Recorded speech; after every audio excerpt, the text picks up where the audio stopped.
আসসালামু আলাইকুম। আজকের লাইভে সবাইকে স্বাগতম। তো তোমরা একটু সবাই আমাকে একটু জানাও যে সাউন্ডটা কি ক্লিয়ার আসতেছে কিনা এবং বোর্ডটা কি ক্লিয়ার দেখা যাচ্ছে কিনা। আর বিশেষ করে এটাও সবাই জানাও যে বোর্ডে লেখাটা কি ক্লিয়ার আসতেছে কিনা।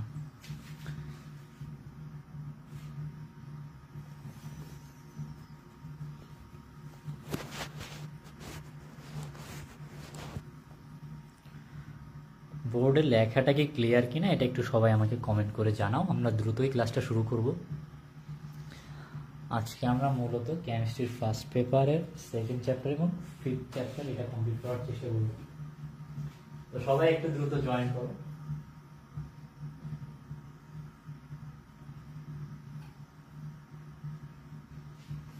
আচ্ছা,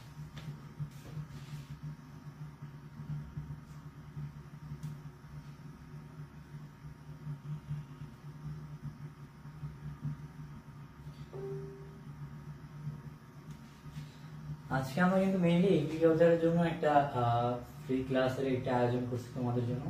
এটা কিন্তু বেশি দিন থাকবে না। তোমরা যারা আছো তোমরা একটু আমাদের কোর্সটা জয়েন হতে পারো সবাই। তো একটু কমেন্ট করে জানাও যে ক্লিয়ার আসতেছে কিনা।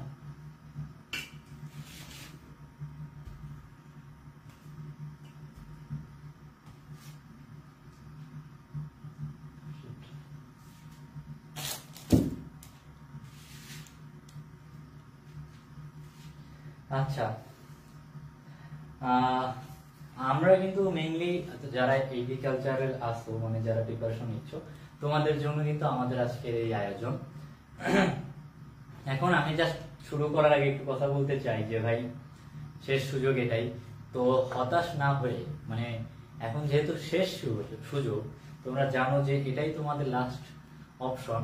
তো এখন কি এই সময়টা কোনোভাবে নষ্ট করার মানে কোনো প্রকার প্রয়োজন আছে কি? যে এখানে হতাশা বা ডিপ্রেশন বা দুশ্চিন্তা বা লোকে কি বলবে এই কথাগুলো কি মাথায় আনার সময় আছে? সেই সময়টা কিন্তু নাই। তোমরা এতগুলো এক্সাম দিছো, এতগুলো এক্সামের এক্সপিরিয়েন্স হয়েছে, কি ভুল আছে, কি গ্যাপ আছে, কি ঘাটতি আছে সেটার দিকে ফোকাস করো, সেইটা পড়ো, সেইটা ভালো করে মুখস্থ করো। ওটাই পরীক্ষায় আসবে, সেটা তোমরা পরীক্ষায় যে পারো না। তো যেটা পরীক্ষায় আসবে সেটা তো যে ভুল করা যাবে না। তুমি যদি পারা জিনিস ভুল করো তাহলে তোমার চান্স তো এমনিতেও হবে না। বুঝা গেছে? তো এই জন্য আমি বলতেছি যে তোমাদের না এখন এই সময়টা নাই যে তোমরা দুশ্চিন্তা করবা বা ডিপ্রেসড হবা বা কারো কথা কানে দিবা, এই সময়টা কিন্তু নাই। লাইফের কিন্তু একটা গোল্ডেন মোমেন্ট চলতেছে তোমাদের। এই সময়টা তোমার টোটাল 60 বা 70 বছরের জীবন যদি ধরে নেই, এই মানে লাইফ টাইমে কিন্তু এমন সুযোগ আর আসবে না। একটাই সুযোগ আছে, এটাই। তো সবাই জান প্রাণ দিয়ে লেগে যাও ভাই, ঠিক আছে? পড়াশোনা যেভাবে করতেছো ওভাবে চালাইতে হবে, আরো বেশি চালাইতে হবে। ওভাবে চালাইলে হবে না, আরো বেশি করতে হবে। আর ঘাটতি গুলা খুঁজে বের করো, শুধু পড়লে হবে না, স্মার্ট ওয়ার্ক করতে হবে যে আমার কোথায় ঘাটতি আছে, আমি কোনটা বারবার ভুল করতেছি। পরীক্ষা দেখা যায় যে কমন জিনিস আসতেছে বাট আমি ভুল করতেছি, এটা যেন না হয়। তো তোমরা জয়েন করলে আমরা শুরু করবো। একটু জয়েন করো সবাই।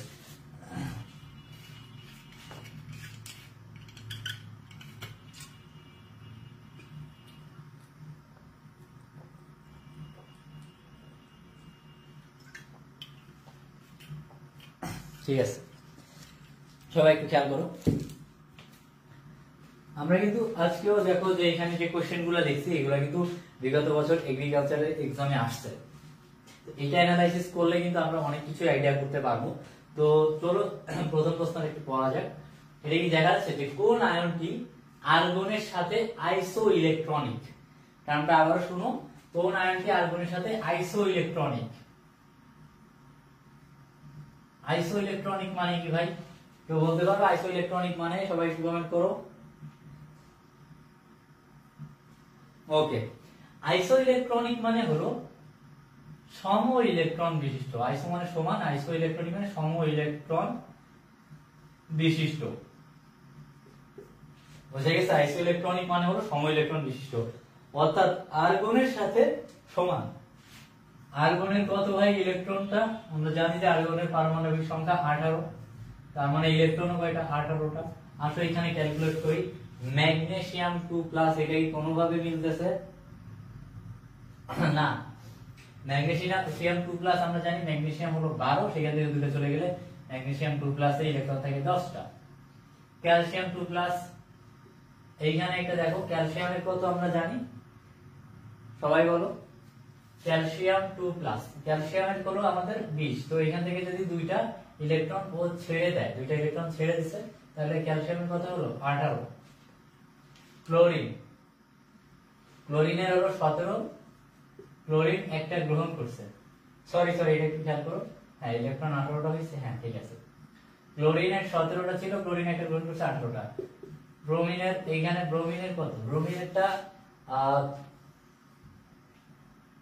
ব্রোমিন তার মানে 35, তো এইটা হলো তোমার আর একটা গ্রহণ করছে মানে 36। তো এইখানে একটু খেয়াল করো যে আমাদের যে আয়নটা আছে, এই আয়নগুলোর ভিতরে সবাই একটু দেখো তো, এটা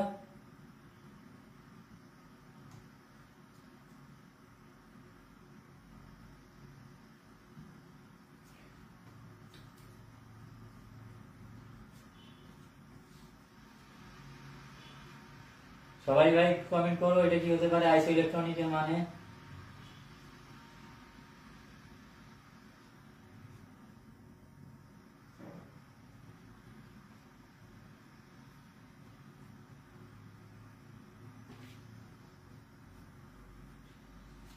ওকে, এখানে আসলে কোশ্চেনে একটা ভুল আছে, যেটা হলো এখানে হলো ক্যালসিয়াম প্লাস আছে প্রশ্নে, আমার উঠাইতে ভুল হয়েছে ভাই, এটা হবে ক্যালসিয়াম প্লাস, ঠিক আছে, এই জন্য আসলে কনফিউশনটা হয়েছে যে ক্যালসিয়াম এখানে প্লাস আছে, তো 2+ না হবে প্লাস হলে এখানে ক্যালসিয়ামের হবে 19। সবাই একটু খেয়াল করো, এটা আসলে মাই মিস্টেক, সরি, মানে ক্যালসিয়াম অপশনে 2+ না থেকে প্লাস আছে অপশনে, তো এখানে ক্লোরিনের 18, মানে এখানে দেখো আর্গনের সাথে ক্লোরিনের কিন্তু ইলেকট্রন সংখ্যা মিলে যাচ্ছে, এটাই আমরা এখানে চেক করতেছিলাম। তো ঠিক আছে, আবার চলে আসি, তাহলে এইখানে আমাদের আইসো ইলেকট্রনিক বলতে বোঝাচ্ছে সম ইলেকট্রন বিশিষ্ট, তো আমাদের আর্গনেরও 18টা ইলেকট্রন, এখান থেকে আমরা ক্লোরিনেরও পাইছি 18টা ইলেকট্রন, ঠিক আছে, কি সবাই বোঝা গেছে? আচ্ছা ওকে, দ্বিতীয় কোশ্চেনে চলে আসো। এখানে কোন অরবিটালে ইলেকট্রনের ঘনত্ব সর্বাধিক, খুব বেসিক একটা নলেজের কোশ্চেন, আমরা এটা মনে হয় সবাই পারবো। এখানে দেখতেছি যে আমাদের কক্ষপথের ভিতরে এখানে দ্বিতীয় এবং তৃতীয় এবং প্রথম তিনটা কক্ষপথ আছে, একটু খেয়াল করো তো সবাই ভাই। এখানে যদি আমার একটা প্রথম কক্ষপথ, দ্বিতীয়, তৃতীয় কক্ষপথ, তিনটা কক্ষপথ আমি আঁকাইছি, এখন এখানে বলছে কি ঘনত্বের কথা, তাই না? ঘনত্ব বেশি, ইলেকট্রনের ঘনত্ব বেশি, ডেনসিটি বেশি। আমরা একটা ডেনসিটির একটা বিষয় জানি যে আমাদের যদি আয়তন বাড়ে, মানে একটা পাত্র আছে এটার আয়তন, যাই হোক আমরা সূত্রটাই লিখি, ডেনসিটি একটা ছিল যে V/W/V, ঠিক আছে, এইভাবে আমরা লিখতে পারি W/V ডেনসিটির ক্ষেত্রে, তার মানে একক আয়তনে কতটুকু আছে পরিমাণটা, তো আয়তন যদি বেশি হয় তাহলে ডেনসিটি কমবে, এটা আমরা বুঝতে পারতেছি, মানে আকার যত বড় হবে ঘনত্ব তত কমবে, সহজ কথায়। তাহলে এইখানে খেয়াল করো যে আমাদের প্রথম যে কক্ষপথ, 1 নম্বর কক্ষপথ, যেটা 2 নম্বর 3 নম্বর, 1 নম্বর কক্ষপথের আকার থেকে 2 নম্বর কক্ষপথের আকার অনেক বড়, তার থেকে বড় 3 নম্বর কক্ষপথের আকার, কারণ যেটার কম আকার ছোট সেটাই ইলেকট্রনের ঘনত্ব বেশি হবে, ঘনত্ব বেশি হবে, আকার ছোট হবে, তাই না? আকার ছোট হলে ঘনত্ব বেশি হবে, আবার যদি আকার বড় হয় তাহলে ঘনত্ব কম হবে। তো এখানে প্রথম কক্ষপথের আকার ছোট হলে এটার ডেনসিটি বা ইলেকট্রনের ঘনত্ব বেশি হবে, কারণ জানি এখানে মাত্র দুটো ইলেকট্রন থাকে, 1s অরবিটাল ও 1s2, এরপরে এখানে কোনো উপশক্তি স্তর আর নাই, আর কোনো উপশক্তি স্তর আছে কি? নাই।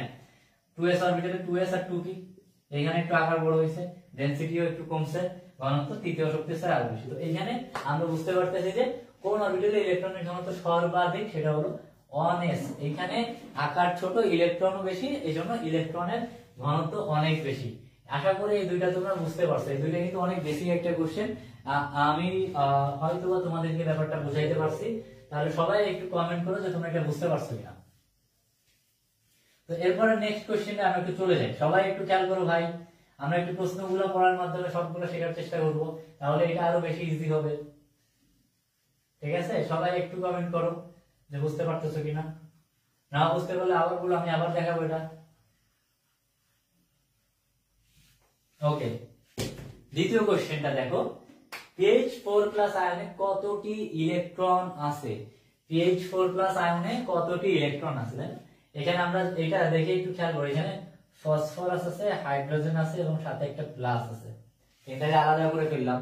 তো ফসফরাস, হাইড্রোজেন, প্লাস, তো আমরা এখানে প্লাস মানে জানি এখানে একটা ইলেকট্রনের ঘাটতি হবে, একটা ইলেকট্রন কম হবে। আগে আমরা হিসাবটা করি, আমরা জানি ফসফরাসের 15 পারমাণবিক সংখ্যা, তাহলে ইলেকট্রন সংখ্যা 15, হাইড্রোজেন আছে, হাইড্রোজেনের এক করে আছে কয়টা, 4টা, হাইড্রোজেন 4, 15 আর 4 কত হলো 19, বাট এখানে একটা প্লাস আছে, এখান থেকে একটা ইলেকট্রন চলে যাবে, একটা ইলেকট্রন, তাহলে কি হবে 19 থেকে এটা কি হবে 18, বোঝা গেছে? এই আয়নে ফসফোনিয়াম আয়ন, আই থিংক এটার নাম, তো এটার আয়নে কতগুলো ইলেকট্রন আছে সেটা কি হবে 18টা। এটা কি বোঝা গেছে? এই ধরনের বেসিক কোশ্চেন গুলো কিন্তু আসে, এই ধরনের বেসিক কোশ্চেন গুলো কিন্তু ভুল করা যাবে না কোনোভাবেই না। আমরা কিন্তু একদম ফার্স্টে একদম 3টা খুবই বেসিক এবং ইজি কোশ্চেন দেখছি, যেগুলো দেখা যায় যে আমরা অনেক সময় ভুল করে আসি, তো এই ভুল করা যাবে না। দ্বিতীয় কথা, কোন সেটটি সবগুলো মৌলের ইলেকট্রন বিন্যাসে বেজোড় ইলেকট্রন আছে? অনেক জোস একটা কোশ্চেন, এই কোশ্চেনটা অনেক জোস, এটা আসার মতো একটা কোশ্চেন। এটা একটু পড়ো তো সবাই, জিনিসটা কি বলছে যে কোন সেটে সবগুলোর ইলেকট্রনই বেজোড়, ঠিক আছে? এখানে আমরা একটা না একটা বেজোড় ইলেকট্রন পাবো এমন কোন সেটটা আছে, একটু খেয়াল করো। এখানে প্রথম আছে ক্যালসিয়াম, স্ট্রোনসিয়াম আর বেরিয়াম। আমরা কি এটা জানি না যে ক্যালসিয়াম, স্ট্রোনসিয়াম, বেরিয়াম, এটা বিরিয়ানি, মোগলাই, কাবাব, শরীরে বাটিতে রাখো, আমরা জানি না যে এরা গ্রুপ 2, গ্রুপ 2 এর ভিতরে এরা। আর গ্রুপ 2 তে যারা, এটা আমরা জানি যে সহজেই আমরা কিভাবে এটা দ্রুত বের করতে পারি, একটু খেয়াল করো। দেখতেছি এটা গ্রুপ 2 তে, তার মানে এরা S ব্লক মূল, আর যেহেতু 2 লাগে S2, 1s2 বা 2s2 বা 3s2 বা 4s2 সেটাই হবে, মানে এদের যে শেষ ইলেকট্রনটা এটা S ব্লকে প্রবেশ করছে, তাহলে এটা যদি আমি আঁকাই, এটা S ব্লকে 2টা ইলেকট্রন, তার মানে এইভাবেই আছে, তার মানে এইখানে প্রত্যেকটা শেষ ব্লকটা এইভাবে যুগ্ম ইলেকট্রন, মানে 2টা ইলেকট্রন আছে, জোড় অবস্থায় আছে, বেজোড় অবস্থায় নাই, এটা জোড় অবস্থায় আছে না? এদের যে শেষ কক্ষপথের ইলেকট্রনটা এটা জোড় অবস্থায় আছে, এটা কি বুঝতে পারতেছো? তাহলে ক্যালসিয়াম, স্ট্রোনসিয়াম এটা হবে না, আমাদের চাইছে কি বেজোড় ইলেকট্রন আছে কোনটায়, বেজোড় ইলেকট্রন। দ্বিতীয়টায় আসি, এখানে কি আছে সোডিয়াম, সিলিকন, সালফার। আসো এখানে আলাদা আলাদা আছে, সোডিয়ামে আমরা জানি 11, সিলিকনের আমরা জানি হলো 14, সালফারের জানি হলো 16। ওকে, সোডিয়ামের 11, তাহলে আমাদের ইলেকট্রন বিন্যাসটা একটু একবার করে ফেলি। তিনটা ক্ষেত্রে কমন যেটা হলো 1s2, 2s2, 2p6, এই পর্যন্ত তিনটাই কমন, ঠিক আছে? তাহলে এই পর্যন্ত আমার লাগতেছে না। এবার সোডিয়ামের ক্ষেত্রে কি হচ্ছে 3s1, একটা বেজোড় ইলেকট্রন, এর ক্ষেত্রে এই একটাই আছে 3s এ। সিলিকনের ক্ষেত্রে এটা কি হবে, সিলিকনের ক্ষেত্রে হবে 3s4, 3s4, তার মানে এটা আমি যদি করি, এইখানে মোটের নিয়ম দেখো, আগের দিন আমি একটা পড়াইছি, একটা, দুইটা, তিনটা দিলাম, এই একটা দিলাম, এই একটা বেজোড়, এই একটা বেজোড়। সিলিকনে বেজোড় ইলেকট্রন আছে, সালফারের 16, তার মানে এইখানে কি হবে 3s4 এর জায়গায় এখানে কি হবে 3s6, তার মানে এখানে একটা ইলেকট্রন যুক্ত হবে, এখানে একটা ইলেকট্রন যুক্ত হবে। এটা কি বোঝা গেছে? কি হবে এখানে সালফার, এখানে কি সালফার ছিল? সবাই একটু ওয়েট করো তো ভাই।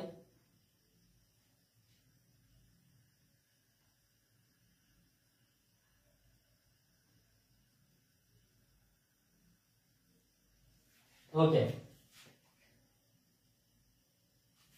আহা দেখো কত বড় ভুল হয়েছে এখানে। এখানে কি হবে ভাই 3s2 আর তারপরে কি হবে 3p2, এটা হবে না সিলিকনের ক্ষেত্রে?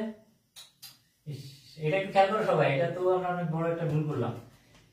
সিলিকনের ক্ষেত্রে কি 3s2 এটা ফিরে আছে 3p2 লাস্ট ইলেকট্রন, তার মানে এখানে আমার যদি তিনটা বক্স হয় 3p2 মানে এখানে একটা, এখানে একটা, এই শেষ। সালফারের ক্ষেত্রে কি হবে এখানে 3p4 হবে, মানে এখানে আরেকটা যাবে, এখানে একটা যাবে, তার মানে এই একটা অযুগ্ম, এই যে একটা অযুগ্ম। এই যে আমাদের তিনটাই এখানে আমরা বেজোড় ইলেকট্রন পাইছি, তাই না? এইখানে পাইছি 3s1, এখানে পাইছি আমরা 3s2 এবং 3p1, এখানে আমরা পাইছি 3p1, তারপরটা পাইছি কি 3p4, এখানে দুইটা বেজোড় ইলেকট্রন।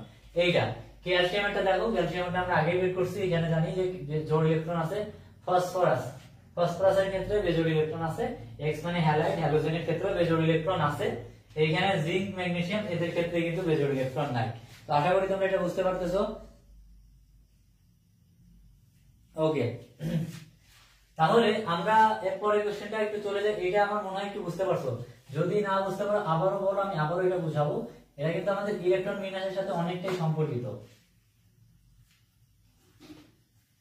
এই জায়গায় যে আমরা বন্ডের নীতিটা অ্যাপ্লাই করছি, এখানে অনেকগুলা বিষয় কিন্তু একটা কোশ্চেনের মাধ্যমে এনারা আমাদের কাছ থেকে জেনে নিচ্ছে।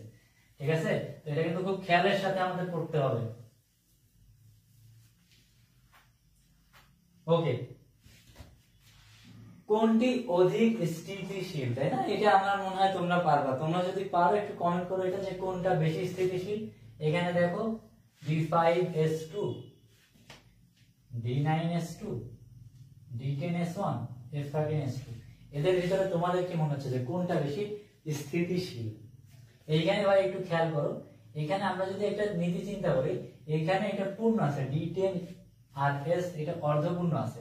একটা আমরা জানি পূর্ণ নীতি যেটা হলো একটা অরবিটাল সম্পূর্ণভাবে ইলেকট্রন দ্বারা ফিল হইলে, পরিপূর্ণ হইলে সেটা কিন্তু আমাদের স্থিতিশীল হয়। আবার এটা কিন্তু অর্ধপূর্ণ আছে, অর্ধপূর্ণ নীতি, অর্থাৎ আমরা জানি S এর দুইটা, তার অর্ধেক হলো S1, এইটা হলো অর্ধেক পূর্ণ আছে। তো অন্য যেগুলো আছে প্রত্যেকটার মধ্যে এটাই সবথেকে বেশি স্থিতিশীল। ঠিক আছে, আমার মনে হয় এটা তোমরা বুঝতে পারছো। তো এইটা আমার মনে হয় আর লাগবে না। তো চলে আসো ভাই পরের কোশ্চেনটা, এটা কিন্তু খুবই গুরুত্বপূর্ণ। নিচের কোনটি কম্পোজিট কণিকা?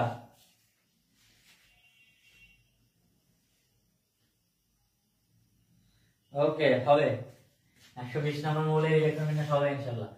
আচ্ছা, নিচের কোনটি কম্পোজিট কণিকা? এটা খুব গুরুত্বপূর্ণ। এখানে আমরা জানি যে দুইটা ভাগে, মেইনলি হাজারি স্যারের বইতে দুইটা ভাগে লেখা আছে, যে আমরা যে কণিকাগুলো আছে এটাকে দুইটা ভাগে ভাগ করতে পারি, স্থায়ী আর অস্থায়ী।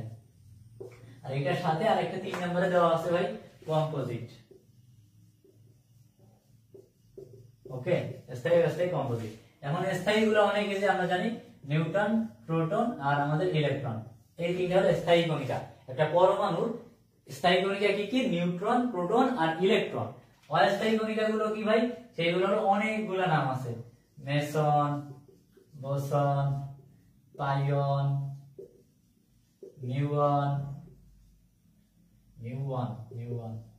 গ্রাভিট্রন,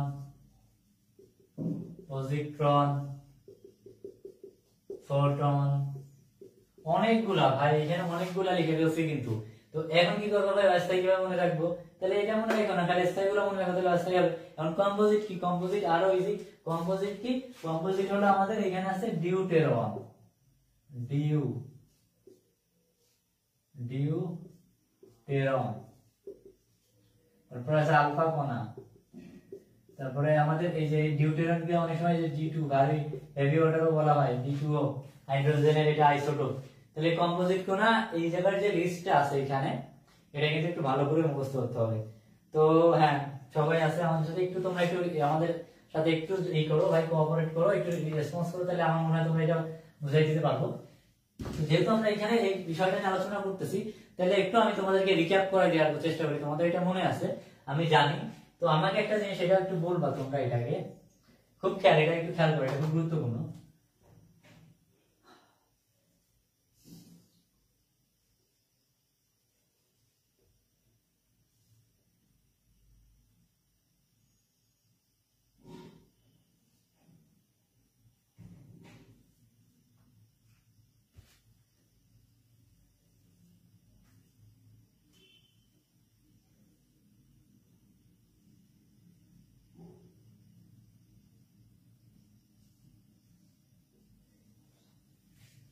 ওকে ভাই, এইখানে একটু খেয়াল করো সবাই। এইখানে বলো তো আমাকে, এইটা একটা আরেকটা কি, আর এইটা একটা আরেকটা কি? মানে এই দুইজন একে অপরের কি আইসোটোপ, আইসোটোন, আইসোবার নাকি আইসোমার? কি হবে বলো তো সবাই? এই দুইটা কোশ্চেনে অ্যানসার দাও আমাকে। দেখা গেল এটা কিন্তু পরীক্ষা চলে আসতে পারে, সবাই একটু অ্যানসার করবে এটা, যে এইখানে আমাদের এই যে প্রথমটা, এটা কি? এটা কি হবে আর এটা কি হবে? আইসোটোপ, আইসোটোন, আইসোবার নাকি আইসোমার? অপশন চারটা, আইসোটোপ, আইসোটোন, আইসোবার, আইসোমার। সবাই একটু বলো তো।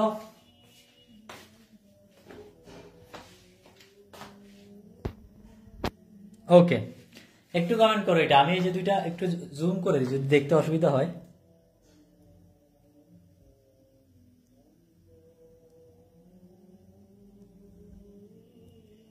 ওকে, নাফিজ আহনাফ কমেন্ট করছে ভাই দুইটাই আইসোটোন না, কি বলছে? আচ্ছা, প্রথমটা আইসোবার, দ্বিতীয়টা আইসোটোন। ওকে, ধন্যবাদ। তারপরে ভাই এরপরটা একটু কমেন্ট করো, বাকিটা একটু কমেন্ট করো। দেখা যাচ্ছে কি এটা? একটু জানাও আমাকে, ঠিক আছে? জুমটা তাহলে আমরা জুম আউট করে দিই একটু।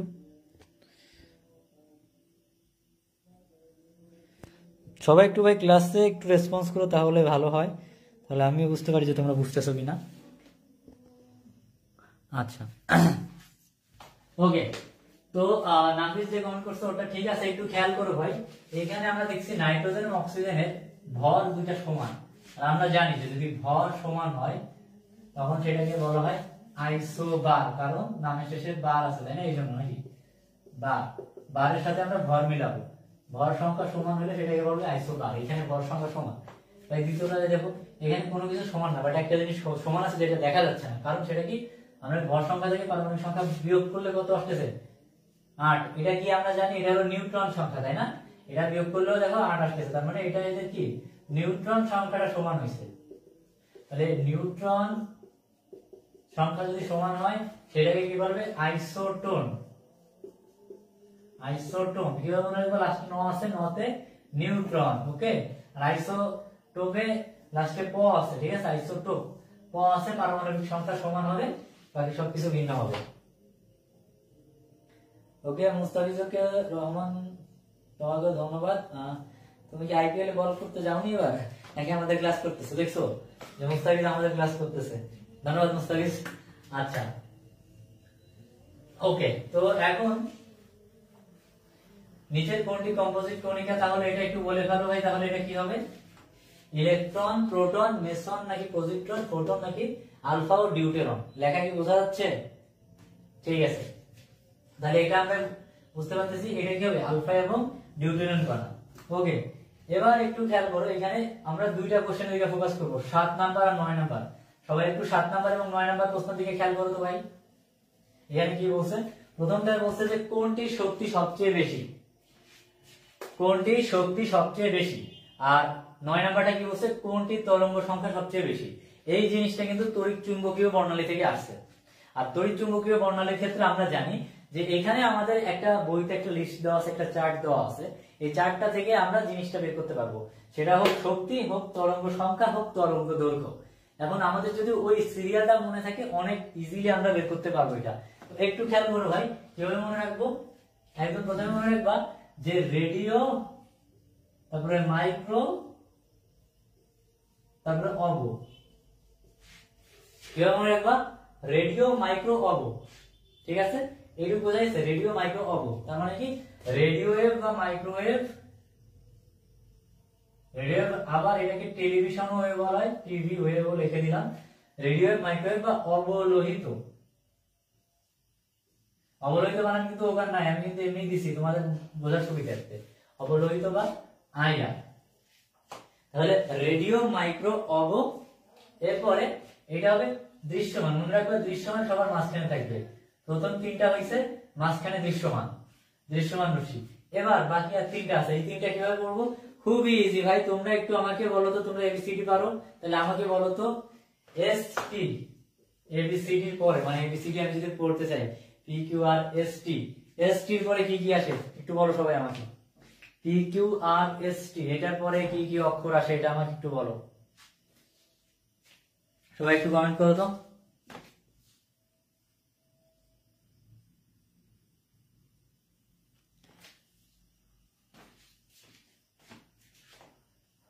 ওকে, আমরা জানি যে পি কিউ আর এস টির পরে কি আছে? ইউ ভি ডাব্লিউ, আমরা ডাব্লিউ জানি না, ডাব্লিউ এক্স ওয়াই তারপরে জেড, তাই তো?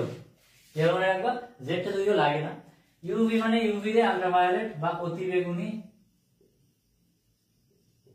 এক্স রে, ওয়াইটা দেখো ওয়াই আর গামা দেখতে সেম না, এটা হলো গামা রে।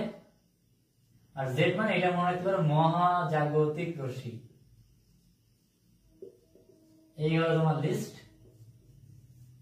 এখানে তিনটা পড়লেই হয়। তাহলে এইখানে যে আমরা লিস্টটা করছি, ওকে,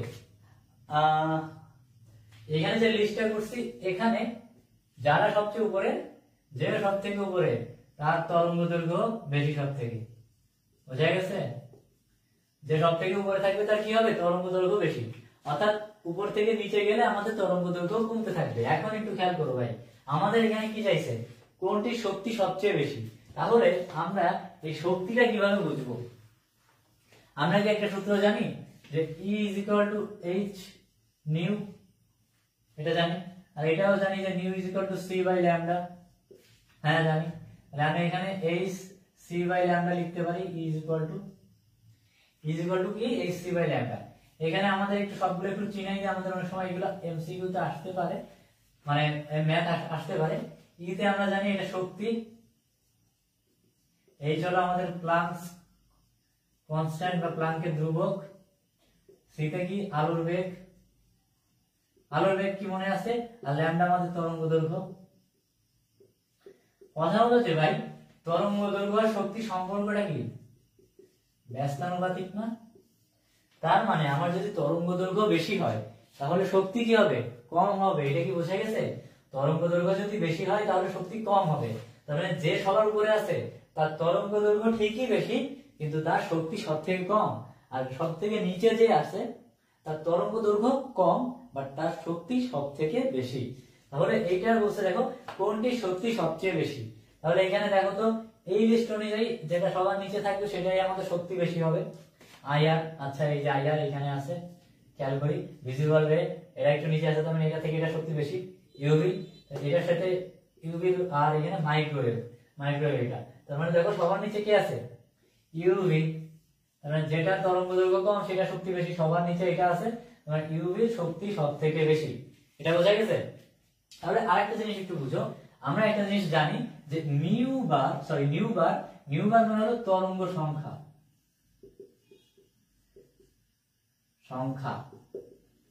এটা মানে হলো তরঙ্গ সংখ্যা। আমরা এইটা কি জানি যে নিউ বারের সাথে ল্যামডা সম্পর্ক হলো nu bar is equal to 1 by lambda, মানে নিউ বারের সাথেও ল্যামডা সম্পর্ক ব্যস্তানুপাতিক। তাহলে এখানে আমি কমাতে নিউ বারও লিখে দিতে পারি। অর্থাৎ একই কথা, অর্থাৎ যার শক্তি বেশি তার তরঙ্গ সংখ্যা বেশি, কিন্তু তার তরঙ্গ দৈর্ঘ্য কম। তাহলে এই 9 নম্বর প্রশ্নটা কি বলছে দেখো, কোনটি তরঙ্গ সংখ্যা সবচেয়ে বেশি? তাহলে দেখি সবার নিচে কি আছে? ইউভি, আচ্ছা ইউভি আছে এখানে। আইআর উপরে, ওকে আইআর এর কথা বাদ। গামা রে নিচে আছে, এক্স রে এটার উপরে আছে, সবার নিচে গিয়ে গামা রে, তার মানে শক্তিও বেশি তরঙ্গ সংখ্যাও বেশি। তাহলে এখানে অ্যান্সার কি হবে ভাই? গামা রে। এই দুটো কি বোঝা গেছে সবাই? একটু বলো তো, একটা হলো ইউভি আর একটা হলো গামা। অর্থাৎ আমরা কি এটা আবার একটু রিক্যাপ করি, যার তরঙ্গ দৈর্ঘ্য বেশি তার শক্তি কম, তরঙ্গ সংখ্যাও কম। আবার যার তরঙ্গ দৈর্ঘ্য কম তার শক্তি বেশি এবং তরঙ্গ সংখ্যাও বেশি। আর এটা কি মনে থাকবে? রেডিও ওয়েভ, মাইক্রোওয়েভ, ইনফ্রারেড রে, ভিজিবল রে, ইউভি রে, এক্স রে, গামা রে। খুব ইজি, ঠিক আছে? তাহলে আশা করি তোমরা এটা বুঝতে পারছো। এটা কিন্তু খুবই ইন্টারেস্টিং এবং খুব ইম্পর্টেন্ট একটা টপিক। ওকে, তাহলে আমরা এইখান থেকে কিন্তু অনেক কিছু বুঝতে পারলাম যে আসলে এই তরঙ্গ দৈর্ঘ্যের যে চারটা আছে এখান থেকে কিন্তু তোমাদের প্রয়োগও আসে। যেমন এই যে আইআর রশ্মির প্রয়োগ, ইউভি রে যেটা আছে ওইটার প্রয়োগ, যে ইউভি রশ্মি ব্যবহার করে কি করা হয়, এইগুলার যে ইউজেস গুলো এগুলো একটু পড়ার চেষ্টা করবা, ঠিক আছে? ওকে, তারপরে বলছে দেখো 8 নাম্বার প্রশ্নটা খেয়াল করো। 9 নাম্বার আমাদের হয়ে গেছে, এটা আমাদের আর লাগবে না। ওকে, হাইড্রোজেন পারমাণবিক বর্ণালীর কোন সিরিজটি দৃশ্যমান অঞ্চলে? যে বলছে হাইড্রোজেন পারমাণবিক বর্ণালীর কোন সিরিজটি দৃশ্যমান অঞ্চলের? দৃশ্যমান অঞ্চলের বলছে কোনটা? লাইমেন, গামা, ব্র্যাকেট, প্যাস্টেন। আমরা এই নামগুলো জানি তাই না?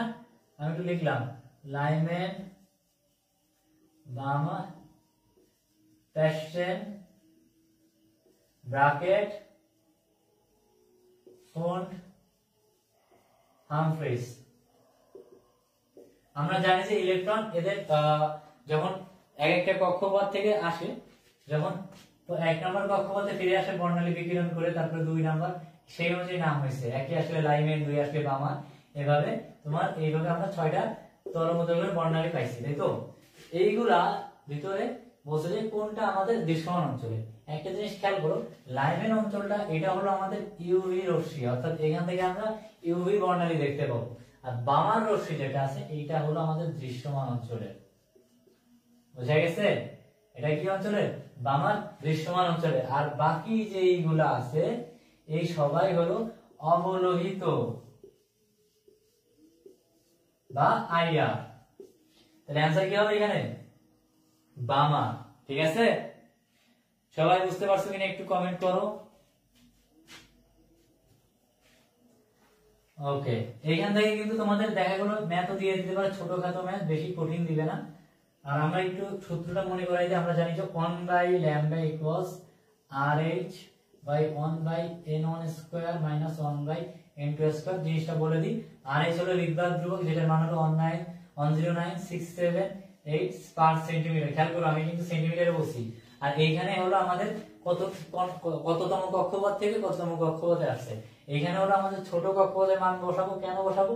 যদি মনে করো ইলেকট্রনটা দেখা গেল 4 নাম্বার কক্ষপথ থেকে 2 নাম্বার কক্ষপথে আসছে, তাহলে n2 জায়গায় এখানে বসবে 4 আর 2 বসবে এখানে, যেটা ছোট এখানে বসবে, কারণ এটা আমাদের ভাগ করা আছে, তার মানে এই মানটা বড় হবে। এটা যেহেতু তরঙ্গ দৈর্ঘ্য, এটা মান ঋণাত্মক হবে না। আর সব সময় ভাই খেয়াল করে, যদি তরঙ্গ দৈর্ঘ্য বলে তখন কিন্তু এটা ইনভার্স করতে হবে। ঠিক আছে, যেহেতু তোমাদের ক্যালকুলেটর নাই তো তোমাদের এত বড় ইকুয়েশন দেবে না। মনে করে দেখা গেল এইভাবে 5RH/36 এইভাবে রেখে দিবে ভগ্নাংশ আকারে। তো এগুলো একটু ক্যালকুলেট করতে পারবা তোমরা ইনশাআল্লাহ।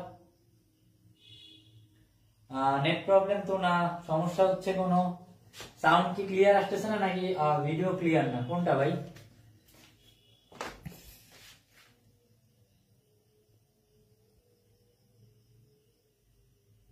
আসলে কোনো প্রবলেম হচ্ছে? যদি সমস্যা একটু বলো সবাই।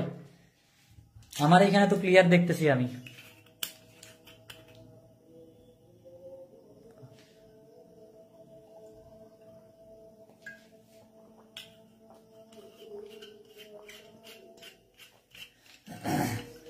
ওকে, যদি সমস্যা হয় একটু জানাইও। ওকে, লাস্ট কোশ্চেন ভাই, একদম এই রোর লাস্ট কলামের লাস্ট কোশ্চেন। খেয়াল করো কি বলছে, Ab2+ আয়নের শেষের ইলেকট্রন স্পিন কি হবে? খুব ইম্পর্টেন্ট একটা কোশ্চেন, কোয়ান্টাম সংখ্যা আমরা সবাই পারি, তোমরা সবাই করছো। এটা কিন্তু একটা জোস একটা কোশ্চেন। কি বলছে, Fe2+, আমরা জানি আয়নের পারমাণবিক সংখ্যা 26, এটা শেষ ইলেকট্রনের স্পিন। তো 26 পর্যন্ত আগে লিখি, কারণ এটা দুইটা ইলেকট্রন তো চলে যাচ্ছে, এটা আগে আমরা 26 পর্যন্ত 1s2।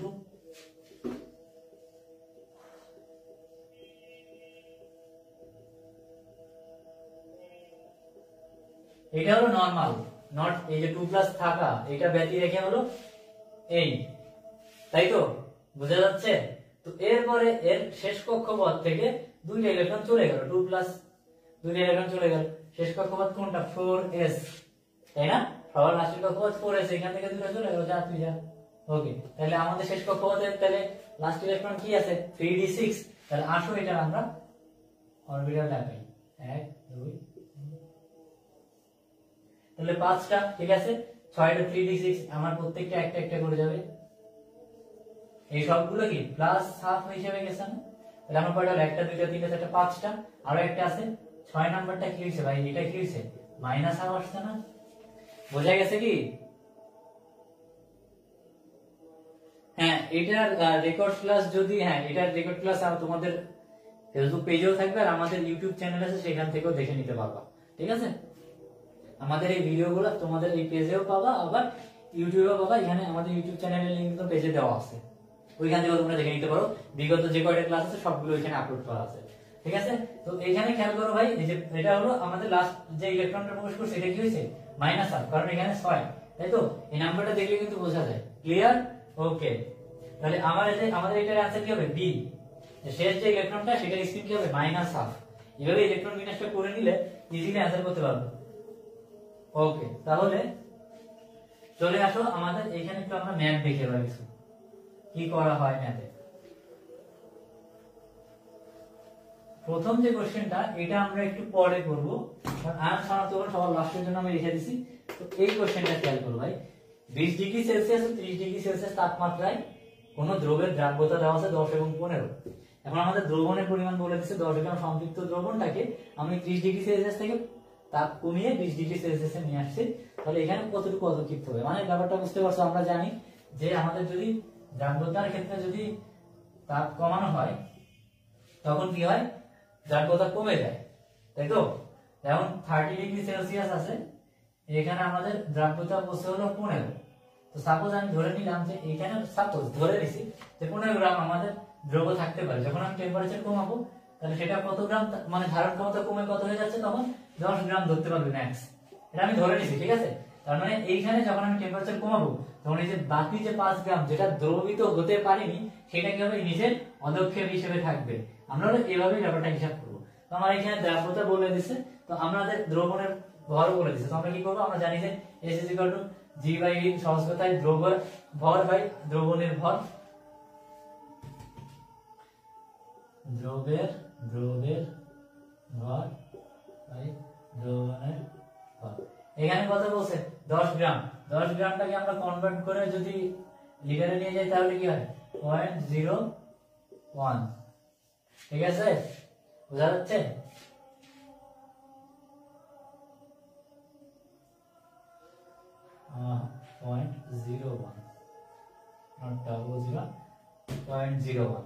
ওকে, এটা হবে 0.01। তাহলে আমাদের এটা কিন্তু লিটারে আছে। এখন এইখানে খেয়াল করো, আমাদের এখানে একক কিছু বলে দেয়নি। তাহলে আমরা কি করবো এটাকে, এখন এইখানে একটা জিনিস আমাদের একটু বুঝতে হবে। আমি একটু তোমাদের কি বলে দ্রাব্যতার একটু কনসেপ্ট ক্লিয়ার করি। আমাদের একটা হিসাব তো এটা আছে, আমরা এটা অনেক সময় দ্রবের ভর এটাকে আমরা কাউন্ট করি মোলে, ঠিক আছে? আর এটা থাকে লিটারে, এটা হয় মোল পার লিটার। এই হলো একটা একক, আরেকটা আছে হলো গ্রাম পার লিটার, যদি আমরা গ্রাম হিসাব করি। ওকে, এখন অনেক সময় দেখা যায় যে দ্রাবকটার ভর দেওয়া থাকে, আর আমাদের যদি কিছু না দেওয়া থাকে আমরা দ্রাবকটাকে চিন্তা করি, দ্রব্য যেটা থাকবে সেটাকে আমরা গ্রাম ধরলাম আর দ্রাবকটাকে আমরা 100 গ্রাম ধরে নিই। দ্রাবক নট দ্রবণ, দ্রবক প্লাস দ্রাবক ইকুয়ালস দ্রবণ। ঠিক আছে, তাহলে এই যে দ্রবণটা, এই দ্রবণটার এখানে আমি বলছি কি দ্রাবকটাকে আমরা কত ধরে নিই, 100 গ্রাম। এই দুইটার যোগফলে আমাদের কিন্তু দ্রব্য এবং দ্রাবকের যোগফলে কিন্তু আমরা দ্রবণটা পাই। এটা কি বোঝা গেছে? তো দেখো এখানে কিন্তু আমাদের সম্পৃক্ত দ্রবণটা বলে দিয়েছে, কত বলছে এখানে, 10 গ্রাম। ভাই বোঝা যাচ্ছে? সবাই একটু কমেন্ট করো তো আমাকে, সব কি ক্লিয়ার কিনা? এভরিওয়ান একটু কমেন্ট করো।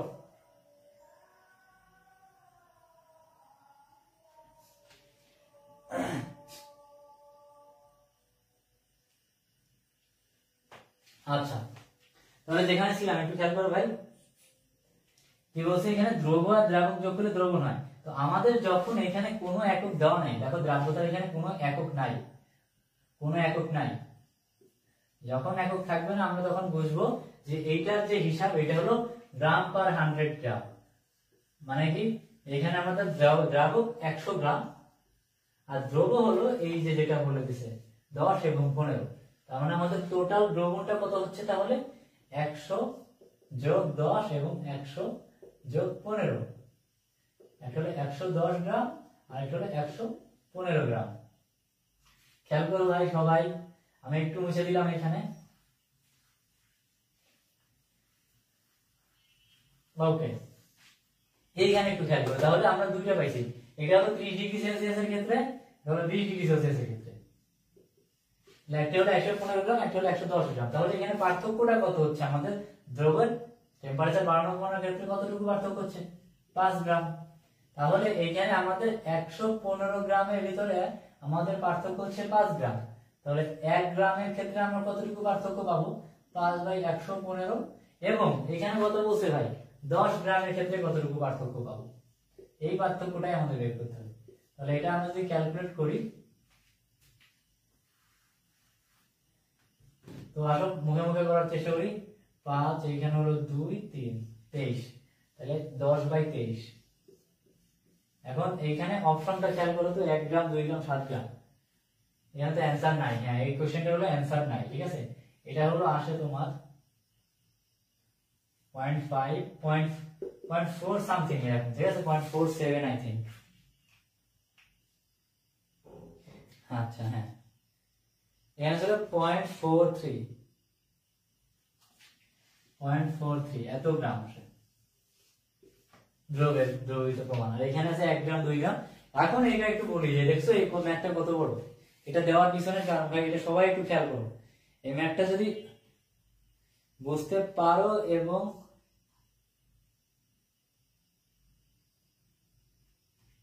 আচ্ছা ভাই কোনটা আরেকবার বলবো, তথাগত পার্থ ভাই আরেকবার বলো কোনটা, আরেকবার রিপিট করতে হবে, আমি আবার করে দিচ্ছি রিপিট, একটু বলো কোনটা রিপিট করবো। তো আমি যেটা বলতেছি এটা একটু খেয়াল করো। এইখানে আমরা যে ম্যাথটা করছি, আমি এটা আবার বুঝাবো।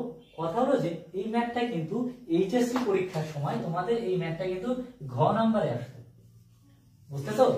এটার জন্য যে তোমরা 10 মিনিট টাইম পাইতা, সেই টাইমটা কি তোমাকে দিচ্ছে? দেওয়া হচ্ছে না। তোমার এখানে 60 মিনিটে 100টা। এর মানে কি ভাই, তুমি যখন দেখবা যে এমন একটা বড় প্রশ্ন আসছে, তোমার প্রাথমিক কাজ হবে ওই অবস্থায় ওইটাকে স্কিপ করে পরেরটায় চলে যাওয়া। ওকে, এই ম্যাথটা অবশ্যই আবার বুঝাবো। তো আমি যেটা কথা বলছি এটা একটু শুনো, যে আমরা যদি দেখি, আমি যদি বুঝতে পারি যে এই ম্যাথটা করতে অনেক সময় লাগবে, তখন আমাদের প্রাথমিক কাজ হলো এটা স্কিপ করা। এরপরে যদি সবকিছু করার পর টাইম থাকে তখন আমি এই ম্যাথটা করবো। আর দেখতেছো এই ম্যাথটার সবচেয়ে বড় সমস্যাটা কি? এই ম্যাথটার সবচেয়ে বড় সমস্যা হলো এটা কিন্তু অ্যান্সারও নাই। তুমি যদি করো আলটিমেটলি তুমি কোনো রেজাল্ট পাবা না। এটা কি বোঝা গেছে ভাই? ওকে, আচ্ছা তাহলে আমি এই ম্যাথটা আবার একটু রিভিউ করাচ্ছি, সবাই একটু খেয়াল করো। টোটাল অংশটা মুছে দিই, প্রশ্নটা আবার একটু বড়, আমি বলতেছি। আমাদের এখানে দুইটা দ্রাব্যতা দেওয়া আছে, দুইটা টেম্পারেচারে 20 ডিগ্রি সেলসিয়াসে একটা দ্রাব্যতা দেওয়া আছে, 30 ডিগ্রি সেলসিয়াসে একটা দ্রাব্যতা দেওয়া আছে। এখানে দ্রাব্যতার কোনো একক দেওয়া নাই, ঠিক আছে? খেয়াল করো, দ্রাব্যতার যেহেতু একক দেওয়া নাই, আমরা এখানে দুইটা জিনিস ধরতে পারি। আমরা দ্রাব্যতা একটা কাউন্ট করি মোল পার লিটারে, অর্থাৎ কত মোল, 1 লিটারে কত মোল আছে। আর একটা কাউন্ট করি আমরা যেটা হলো দ্রাবকের সাপেক্ষে।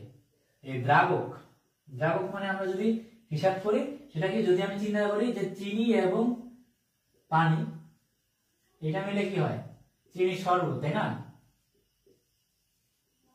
তাহলে এখানে চিনিটা হলো দ্রব, পানিটা হলো দ্রাবক, আর চিনি শরবতটা হলো দ্রবণ।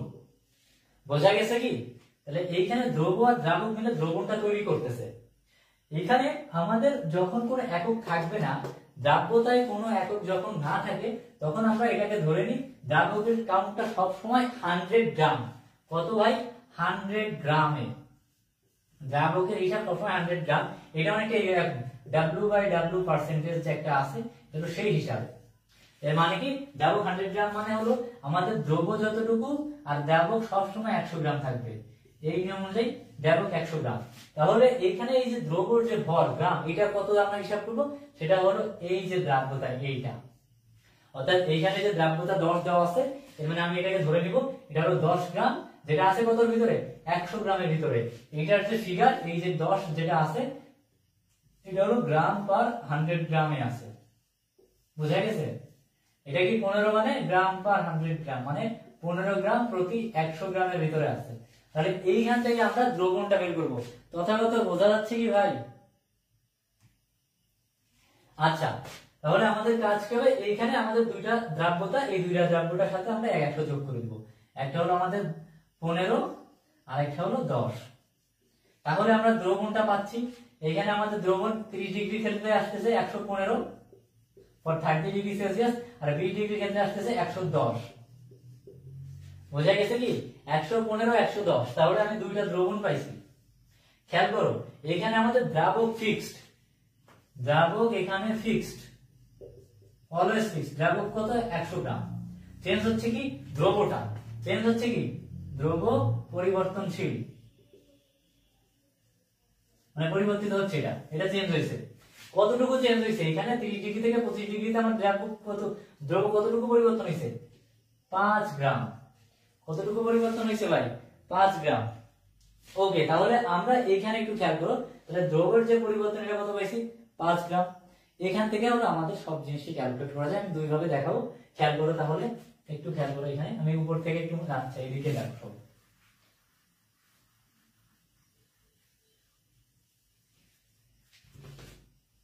ওকে, তাহলে এখানে আমরা এটার প্রথম স্টেপ, মানে এটা দুইভাবে করা যায়। তো এটা ফার্স্ট স্টেপ যেটা, তাহলে আমি পার্থক্য করেছি 5 গ্রাম, তাহলে 115 গ্রামে সাপেক্ষে আমাদের পার্থক্য আসছে হলো 5 গ্রাম। ঠিক আছে, তাহলে 1 গ্রামের ক্ষেত্রে কত, এবং এইখানে দেখো আমাদের একটা দ্রবণের কথা বলে দিছে, 10 গ্রাম সম্পৃক্ত দ্রবণ। 10 গ্রাম সম্পৃক্ত দ্রবণের ক্ষেত্রে কত, তাহলে আমরা এটা গুণ করলে পাই 5 গুণ 10 বাই 115। এটা যদি ক্যালকুলেটরে হিসাব করা হয়,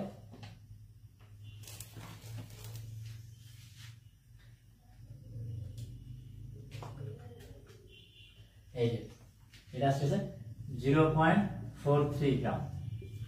এইটা কি বোঝা গেছে? সবাই একটু কমেন্ট করো তো, এটা কি তোমরা বুঝতে পারছো কিনা?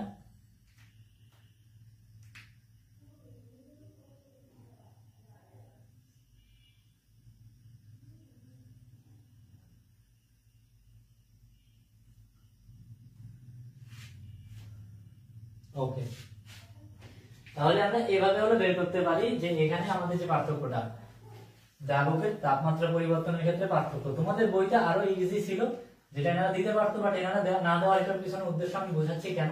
এই ম্যাথটা আসলে দেওয়ার মানে অনেক কিছুই বোঝায়, যে কৃষি বিশ্ববিদ্যালয়ের প্রশ্ন এটা দিয়ে অনেক কিছু বুঝাইছে, যদি অনেক কিছু নিয়ে করে। ভাই একটু খেয়াল করো, এটা গুরুত্বপূর্ণ অ্যাডমিশনের জন্য, এটা বোঝা খুব গুরুত্বপূর্ণ। হ্যাঁ একটু খেয়াল করো, এটা খুব গুরুত্বপূর্ণ কথা। সেটা হলো যে এইখানে যে ম্যাথটা আসছে না, এটা কিন্তু বইতে আরেকটা ছিল। যেমন বইতে আরেকটা ছিল, মনে করো একটা ছিল 45 ডিগ্রি সেলসিয়াসে, আর একটা হলো 20 ডিগ্রি সেলসিয়াসে।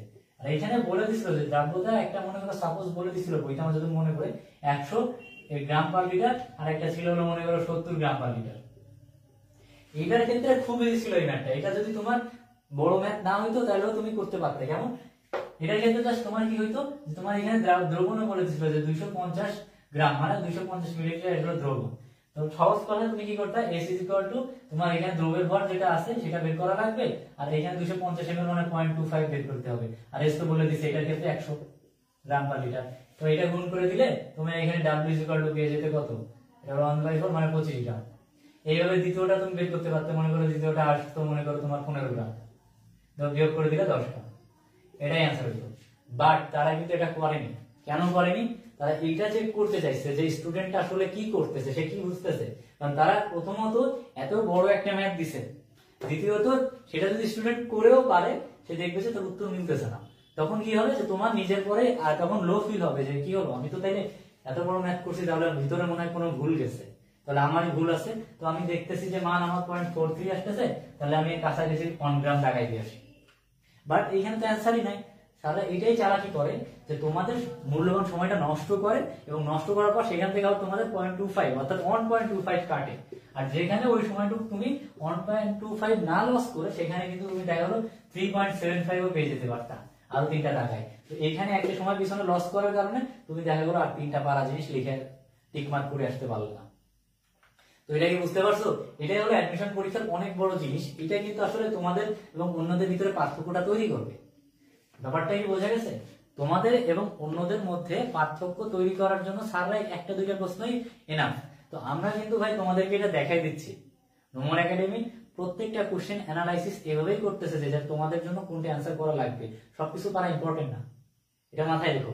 তোমাকে 100 আউট অফ 100 পাওয়া লাগবে না, তোমাকে 80 পাওয়া লাগবে, 70 পাওয়া লাগবে, দ্যাটস এনাফ। তোমার জিপিএ ভালো থাকে, তুমি 70 পাও, 60 পাও, তাতে তো ভালো সাবজেক্ট চলে আসবে।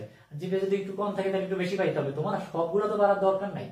তাহলে আমরা আগে ওইগুলাই অ্যান্সার করবো যেগুলো আমরা পারি একদম শিওর। এই টাইপের জিনিসগুলো অ্যাভয়েড করার চেষ্টা করা, কারণ 60 মিনিটে সম্ভবই না ভাই। ম্যাথের সাথে ফিজিক্সের ম্যাথ, তার সাথে কেমিস্ট্রি ম্যাথ এত বড়, তারপরে এত বড় ম্যাথ, এগুলো কিন্তু সম্ভবই না। তারপরে ক্যালকুলেটর নাই। ওকে, তো এগুলো কিন্তু অ্যাভয়েড করার চেষ্টা করতে হবে। সময় যদি থাকে সবকিছু লাগানোর পর তারপরে করবো। আমি তোমাদেরকে বলতেছি না একদম লাগানো যাবে না, বাট সময় সেভ করার পরে তারপরে যদি সময় পাও তাহলে করো, তোমরা অবশ্যই করবো এগুলো। বাকি আমার দায়িত্ব যেটা আমি সেটাই পালন করতেছি, যেটা করে দিতে হবে। ওকে, একটু খেয়াল করো ভাই, আরেকটা কোশ্চেন আসছে এই সম্পর্কিত, এটাই অ্যান্সার আছে, এটাই হতাশ হওয়ার কিছু না, এটাই অ্যান্সার আছে। জলীয় দ্রবণের পিএইচ বলে দিছে 10। এখানে একটা চ্যাপ্টারের সাথে দুইটা চ্যাপ্টার মিক্স করছে, অর্থাৎ আমাদের গুণগত রসায়ন এবং তার সাথে রাসায়নিক পরিবর্তন। এটা পিএইচ বলে দিছে সর্বোচ্চ কত মোল হলে কত মোল ঘনমাত্রার ম্যাগনেসিয়াম 2+ আয়ন, কত মোল ঘনমাত্রার ম্যাগনেসিয়াম 2+ আয়ন আমরা যোগ করতে পারবো। এখানে দেখো কেএসপি দ্রাব্যতার গুণফল বলে দিছে ম্যাগনেসিয়াম হাইড্রোক্সাইডের, এটার কেএসপি বলে দিছে কত 2 × 10⁻⁻11। দেখো এটা খুব দ্রুত আমরা করতে পারবো। ম্যাগনেসিয়ামটাকে আমরা একটু ভেঙে ফেলি এখানে, তাহলে আমরা জানি যে এখানে কি হবে ম্যাগনেসিয়াম 2+ এখানে কি হবে OH মাইনাস, এখানে দুইটা OH আছে তাই তো। এটাকে যদি আমি আয়নিক গুণফল হিসেবে লিখি ম্যাগনেসিয়াম 2+ এখানে দাঁড়াচ্ছে, যেহেতু আমাদের ঘনমাত্রা বের করতে বলছে এই জন্য আমরা আয়নিক গুণফলে এখানে এটা লিখছি। তাহলে এখানে আমাদের OH মাইনাস এর উপরে 2 আছে, আমার উপরে স্কয়ার হবে। এটা কি বোঝা গেছে? দেখো এখানে একটা জিনিস খেয়াল করো, pH বলে দিছে, এই যে দ্রবণটা এটা pH বলে দিছে। pH বলে দিলে তো হবে না, pH কত এখানে বলছে 10।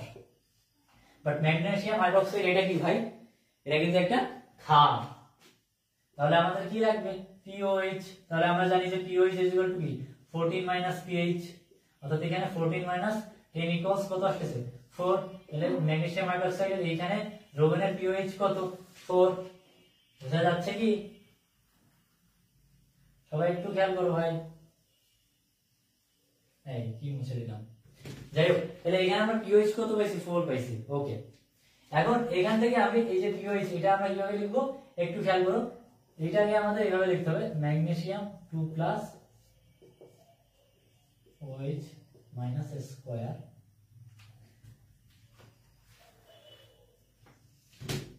এটা সমান সমান হলো আমাদের কই হ্যাঁ 2 × 10⁻⁻11। এটা কি বোঝা গেছে? সবাই একটু খেয়াল করো। ওকে, এবার একটু দেখো এই যে POH এটাকে আমরা কি লিখতে পারি, যে এখানে আমাদের একটা সূত্র ছিল না অ্যান্টি লগ OH, এটা ইকুয়ালস 4। POH এর ক্ষেত্রে আমরা জানি যে হাইড্রক্সিল মূলকের যে ঘনমাত্রা সেটা, তো এইখানে আমরা এখানে হাইড্রক্সিল মূলকের ঘনমাত্রা লিখতে পারি, হ্যাঁ পারি। একটু খেয়াল করো, এই মাইনাসটা ওই পাশে নিয়ে গেলাম, তাহলে কি থাকতেছে log OH ইকুয়ালস -4। হ্যাঁ, আর এটা আমরা জানি যে log যদি এই পাশে যায় অ্যান্টি লগ মানে 10 টু দি পাওয়ার হয়ে যায় সেটা, তার মানে এখানে কি দাঁড়াচ্ছে OH এর ঘনমাত্রা 10 টু দি পাওয়ার -4। এইটুকু কি বোঝা গেছে ভাই সবাই? ওকে, তো তথাগত অ্যানসার দিয়ে দিছে, তুমি আগে থেকেই করে ফেলছো ভাই, সেটা একটু বলো। নাহলে তুমি তো অনেক ফাস্ট ক্যালকুলেট করছো, ধন্যবাদ তোমাকে ক্যালকুলেট করার জন্য খুব দ্রুত। ওকে, তাহলে এখানে আমরা হাইড্রক্সিল মূলকের ঘনমাত্রা পাইছি কত 10⁻⁴। তাহলে এখানে আমরা বসাই দিই, আমাদের লাগবে হলো ম্যাগনেসিয়ামের ঘনমাত্রা, এটা থাকলো। OH এর ক্ষেত্রে আমরা পাইলাম কত 10⁻⁴ এর স্কয়ার, মানে এটা হবে এটা 2 × 10⁻11। এখানে কোনো ক্যালকুলেটর লাগবে না, খেয়াল করো ম্যাগনেসিয়াম এই পাশে রেখে আমরা ওইটাকে ওই পাশে নিয়ে ভাগ করে দিলাম, 2 × 10⁻11 বা এখানে কত আসছে 10⁻8। তো এইখানে দেখো এটা যদি উপরে নিয়ে যাওয়া আমরা জানি এখানে মাইনাসে ভাগ আছে, উপরে গেলে এটাও মাইনাস হবে, বিয়োগ মাইনাস মাইনাসে প্লাস হয়ে যায়, +8 হয় 10, যেহেতু এইটার একক এক, আর তাহলে 2 × 10⁻3। কথা বলতে যেটা বলতে যেটা অ্যান্সার। তো এই টাইপের ম্যাথগুলো আসলে তোমার pH নির্ণয় করার জন্য লাগে। আমরা একটু এখানে আমি তোমাদের একটু ব্যাপারগুলো একটু বুঝাই দিই, যারা বুঝতে পারতেছো না তাদেরকে একবার একটু রিক্যাপ করে দিই। আমাদের জানি যদি আমাদের pH নির্ণয় করতে বলে সেটাকে আমরা -log of H+ নির্ণয় করি, আর যদি POH বলে অ্যান্টি লগ অফ হাইড্রক্সিল। বুঝা গেছে? আর এই দুইটাকে আমরা লিখতে পারি, আমরা জানি pH + POH = 14। এই তিনটা জিনিস মনে থাকলে অনেক ইজিলি পারা যাবে। ওকে, আশা করি এটা বুঝতে পারছো। তো চলে আসো আমাদের লাস্ট টপিক, আয়ন শনাক্তকরণ। একটাই কোশ্চেন আছে আর এখান থেকে অনেক কিছু শিখাবো। সেটা হলো অ্যামোনিয়া শনাক্তকরণে কোনটি ব্যবহৃত। সবাই কমেন্ট করবে এটা, অ্যামোনিয়া শনাক্তকরণে কোনটি ব্যবহৃত হয়, সবাই কমেন্ট করো।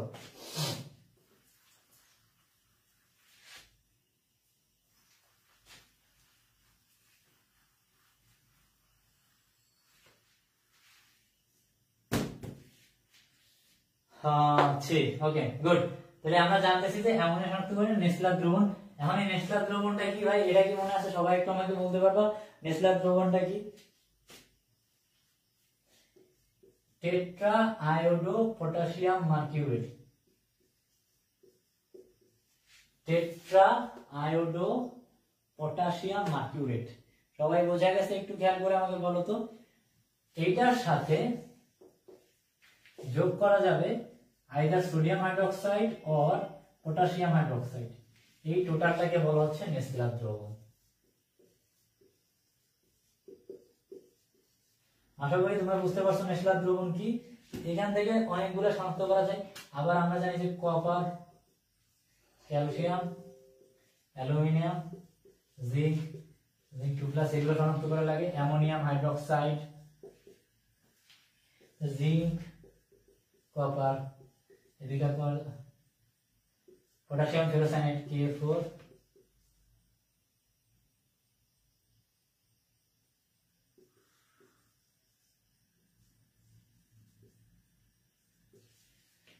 পটাশিয়াম ফেরোসায়ানাইড, জিঙ্ক কপার এটা ইউজ করে পটাশিয়াম ফেরোসায়ানাইড। ওকে, তো এখান থেকে অনেকগুলাই করা যায়। এই তো আমরা মনে হয় এটা বুঝতে পারছো, এখান থেকে একটু পড়বা আয়ন শনাক্তকরণ। তো এখান থেকে আরেকটু জিনিস আছে আমাদের জন্য, শিক্ষা পরীক্ষায় কে কোন কালার দেখায় একটু খেয়াল করো। আমরা জানি সোডিয়াম, এটা সোনালী হলুদ দেখায়, সোডিয়াম সোনালী হলুদ, এটা আমরা মনে হয় তোমরা জানো। তাহলে বলো তো পটাশিয়াম, ক্যালসিয়াম, কপার,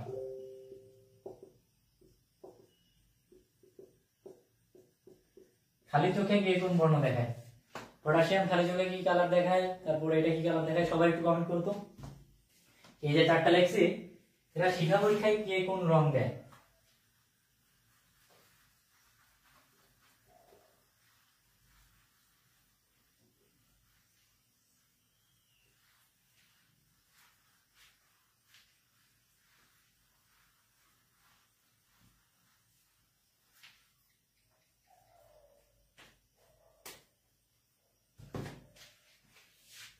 ওকে, খেয়াল করো, এটা খালি চোখে দেয় বেগুনি, ক্যালসিয়াম ইটেন নাই লাল, কপার নীলাভ সবুজ, বানান ভুল গেছে হবে। আবার এইখানে দুইজন হলো কোবাল্ট ব্লু গ্লাসে আবার কালার দেয়, আর দুইজন হলো কোবাল্ট ব্লু গ্লাসে কালার শো করে না। হ্যাঁ, পটাশিয়াম বেগুনি, ধন্যবাদ। ওকে, খেয়াল করো, এটা দেয় গোলাপি লাল, আর নীলাভ সবুজ দেয়, ও এটা না, সরি, কপার ক্যালসিয়াম দিবে, এটা দিবে হালকা সবুজ। এই দুটা কি কোবাল্ট ব্লু গ্লাসে এই কালারটা দেখা যাবে, বাকি এই দুইটা কিন্তু কোবাল্ট ব্লু গ্লাসে কোনো কালার দেয় না। বোঝা গেছে কি? ওকে, তাহলে আমার মনে হয় আমি চেষ্টা করে সবগুলাই বুঝাইতে পারছি। তোমরা অ্যানালাইসিসটা একটু করো, বুঝো। তো চলে আসো আমাদের নেক্সট টপিক, নেক্সট চ্যাপ্টার, সেটা হলো পঞ্চম অধ্যায়। খুব ইজি এবং খুব মজা, এটা বেশি কিছু নাই, তোমাদের শর্ট সিলেবাসে ভাই কি আছে খেয়াল করে একটু সবাই। আমাদের প্রথম অবস্থায় কিছু খাদ্য নিরাপত্তার কিছু নীতি আছে, তাই না? এখানে খাদ্য নিরাপত্তার নীতি হলো তিনটা নীতির ক্ষেত্রে প্রথমটা হলো খাদ্যের পর্যাপ্ততা, অর্থাৎ এইখানে তিনটা নীতির ক্ষেত্রে এই একটা। ওকে, সবাই বোঝা গেছে? একটু কমেন্ট করো। প্রথমত খাদ্যের পর্যাপ্ততা, মানে যথেষ্ট পরিমাণ খাদ্য থাকা লাগবে। এরপরে কি খাদ্যের গ্রহণযোগ্যতা, ঠিক আছে? খাদ্যের কি গ্রহণযোগ্যতা, সহজলভ্যতা, মানে সবাই যেন খাদ্যটা পায়, যেটা তাদের ভিতরে সবার ভিতরে যেন এটা অ্যাভেলেবেল থাকে, অ্যাভেলেবেল খাবার থাকা লাগবে। আর এটা হলো খাদ্যের সঠিক ব্যবহার যেন হয়, ঠিক আছে? এই হলো তিনটা নীতি, তিনটা নীতি একটু মনে রাখতে পারো। এছাড়া আমাদের এইখানে আরেকটা জিনিস আছে যেটা খুবই গুরুত্বপূর্ণ ভাই, এটা খেয়াল করো। এটা আমি তোমাদের মূলত এটা আলোচনা করার জন্য এই টপিকটা আজকে সিলেক্ট করছি। এক মিনিট।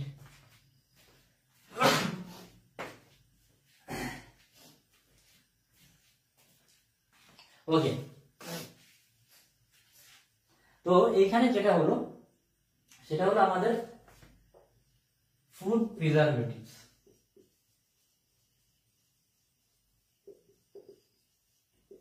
অর্থাৎ আমাদের যে খাদ্য সংরক্ষক এটা, এবং ফুড প্রিজারভেটিভস দুই টাইপের আছে, একটা হলো প্রাকৃতিক বা ন্যাচারাল, আর এটা হলো কৃত্রিম বা আর্টিফিশিয়াল। ন্যাচারাল আর আর্টিফিশিয়াল। এখন প্রাকৃতিক যেটা আছে ভাই, প্রাকৃতিক যে খাদ্য সংরক্ষক বা ফুড প্রিজারভেটিভস, এর ভিতরে কি কি আছে আমরা জানি। চিনি আছে, লবণ আছে, মধু আছে, হলুদ আছে, ভিনেগার আছে, এইগুলোকে বলা হচ্ছে আমাদের প্রাকৃতিক খাদ্য সংরক্ষক। তো এর ভিতরে একটু খেয়াল রাখবে, চিনি মেইনলি দেখা যায় যে 60% ঘনমাত্রা ইউজ করা হয়, এটা দিয়ে আমাদের তোমার বিভিন্ন খাদ্য এই সমস্ত সংরক্ষণ করা হয়। লবণ দিয়ে, এই নামটা খুব গুরুত্বপূর্ণ, লবণ দিয়ে যে সংরক্ষণ করা হয় এটাকে বলা হয় কিউরিং। কি বলা হয়? কিউরিং। এটা হলো আমাদের 7 থেকে 8% ঘনমাত্রার লবণ আমরা ইউজ করি কিউরিং করে। বাকি মধু, হলুদ, ভিনেগার, ভিনেগার আমরা চিনি, এটা আমরা সামনে পড়বো, এটাকে সিরকাও বলে। এটা হলো আচার টাচার, এগুলা আম, এগুলা হলো ওই যে জারের ভিতরে রেখে সংরক্ষণ করে। ন্যাচারাল। আর্টিফিশিয়াল দিয়ে আবার কয়টা ভাগে ভাগ করা হয়েছে। একটা হলো অ্যান্টি মাইক্রোবায়াল এজেন্টস, অর্থাৎ এগুলো হলো মাইক্রোবস। আচ্ছা, তার আগে আসল জিনিসটাই তো আলোচনা করা হয়নি, একটু খেয়াল করে। এটা বোঝা গেছে তাহলে প্রাকৃতিক গুলা। এটা তোমাদের দেখবা যে তোমাদের বইতে খুব অল্প করে দেওয়া আছে, অল্প করে পড়ে ফেলবা। এটা হলো আমাদের যে খাবার যাদের থেকে আমরা সংরক্ষণ করবো তারা কারা? 3 জন আছে, আমার 3টা গ্রুপ। প্রথম গ্রুপ হলো ইস্ট, ব্যাকটেরিয়া, মোল্ডস, অর্থাৎ এই সমস্ত অণুজীব গুলো আছে, মাইক্রোবস এগুলা। দ্বিতীয় হলো আমাদের এনজাইম। এই এনজাইম গুলো অনেক সময় জারণ বিজারণ হয়ে সেটা আমাদের খাদ্য নষ্ট করে। আরেকটা হলো আমাদের জৈব অনুঘটক, যে সমস্ত আছে এনজাইম বা জৈব অনুঘটক। আরেকটা হলো তেল চর্বি। তেল চর্বি এইগুলো অনেক সময় দেখা যায় যে তোমার কি বলে, ধাতুবায়নের প্রভাবে তেল চর্বিটা খাদ্যের ক্ষতি করে। ধাতুবায়ন, এইগুলো 3টা জিনিস। অর্থাৎ কি কি ভাই একটু বলো। অণুজীব, এনজাইম বা জৈব অনুঘটক এবং ধাতুবায়ন, এই 3টা জিনিস থাকলে আমাদের খাদ্যগুলা নষ্ট হয়ে যাওয়ার অর্থাৎ পচনশীল হওয়ার সম্ভাবনা আছে। তো এইগুলা থেকে রক্ষা করার জন্য আমরা ফুড প্রিজারভেটিভ বা খাদ্য সংরক্ষক ব্যবহার করি। আর সেই খাদ্য সংরক্ষক গুলা কি? প্রাকৃতিক এবং কৃত্রিম। প্রাকৃতিক গুলো আমরা দেখলাম লবণ, চিনি, মধু, হলুদ, ভিনেগার। আর কৃত্রিম ভিতরে অ্যান্টিমাইক্রোবাস, অর্থাৎ যেগুলা এই ব্যাকটেরিয়া গুলাকে মারবে সেগুলা কি? এবং নামের ভিতরে সহজ আছে, অ্যাসিড আছে নামের ভিতরে, আর এইট আছে। এইট যেমন সোডিয়াম বেনজোয়েট, ঠিক আছে? সোডিয়াম বেনজোয়েট, নাইট্রেট, নাইট্রাইট, তারপরে সালফার ডাইঅক্সাইড, সালফেট, এইরকম যতগুলা নাম আছে, যেগুলোর নাম শেষে অ্যাসিড আছে, তারপরে সরবেট, এই যেগুলো আছে এইগুলা সব হলো অ্যান্টিমাইক্রোবায়ো।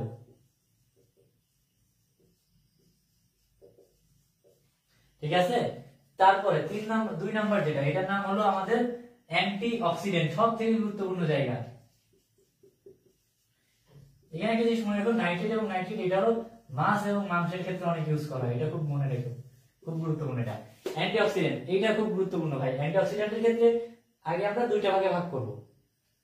সেটা হলো যে একটা হলো মুক্তমূলক শোষণ করে, আরেকটা হলো অক্সিজেন শোষণ করে। আমার মনে হয় এই অক্সিজেন শোষণকারী যে সমস্ত অ্যান্টিঅক্সিডেন্ট আছে, এইটা এবছর পরীক্ষায় আসার মতো একটা জিনিস। সেটা কি কি, কিভাবে মনে রাখবো? BSc engineer. বিএসসি ইঞ্জিনিয়ার বিতে কি হলো ভাই? Beta carotene. এসে হলো আমাদের সালফেট, সালফেট লবণ। আর সি আর ই তে হলো ভিটামিন সি আর ই। তাহলে একটু লিখি এখানে, তাহলে কি হলো? ভিটামিন সি, ভিটামিন ই, হলো সালফেট লবণ, আর হলো বিটা ক্যারোটিন। এই 4টা বিটা ক্যারোটিন, আবার এটাকে কিন্তু আমাদের ভিটামিন এ ও বলে। এই 4টাকে বলা হচ্ছে অ্যান্টিঅক্সিডেন্ট। কি অ্যান্টিঅক্সিডেন্ট? Oxygen শোষণকারী antioxidant. ঠিক আছে? বোঝা গেছে কি সবাই? একটু বলো তো আমাকে, এটা বোঝা গেছে কিনা? ওকে, তো অক্সিজেন শোষণকারী হলো। এবার হলো মুক্তমূলক শোষণকারী, নামগুলো খুব সহজ। বিবিটি এবং একবার বিএইচটি, বিউটাইলেটেড হাইড্রক্সি টলুইন, তারপরে বিএইচকিউ আর টিবিএইচকিউ, বিউটাইলেটেড হাইড্রক্সি টলুইন, তারপর বিউটাইলেটেড হাইড্রক্সি অ্যানিসন, বিএইচএ, আর থার্ড বিউটাইলেটেড হাইড্রক্সি কুইনন, আর লাস্ট আরেকটা আছে propyl gallate. Clear? Butylated hydroxy toluene, butylated hydroxy anisole, tert butylated hydroxy quinone, propyl gallate, এই চারটা হলো মুক্তমূলক শোষণকারী আমাদের অ্যান্টিঅক্সিডেন্ট। অক্সিজেন শোষণকারী অ্যান্টিঅক্সিডেন্টকে আবার দুইটা ভাগে ভাগ করা যায়, সেই দুইটা কি ভাই? প্রাকৃতিক এবং কৃত্রিম। প্রাকৃতিকের ভিতরে কি কি আছে আমাদের ভাই? যেমন একটা আছে খুব গুরুত্বপূর্ণ, সেলেনিয়াম আছে, ঠিক আছে, তারপরে ভিটামিন সি, তারপর ভিটামিন বিটা ক্যারোটিন, যে আমাদের বিটা ক্যারোটিন। আর কৃত্রিমের ভিতরে এই যে কয়টা নাম যেমন বললাম, বিএইচএ, বিএইচটি, এইগুলা, ঠিক আছে। তো এইগুলো একটু ভালো করে মনে রাখবা যে আমাদের খাদ্য সংরক্ষকের ভিতরে এটা খুবই গুরুত্বপূর্ণ। তাহলে আর একটা টপিক আছে যেটা সবথেকে গুরুত্বপূর্ণ, সেটা হলো ভিনেগার। মল্ট ভিনেগার বা ভিনেগারের যেটা আছে আমাদের এইটার প্রস্তুতি। তো ভিনেগার ভাই কোনটা আগে সেটা বলো তো, ভিনেগার কোনটাকে বলে?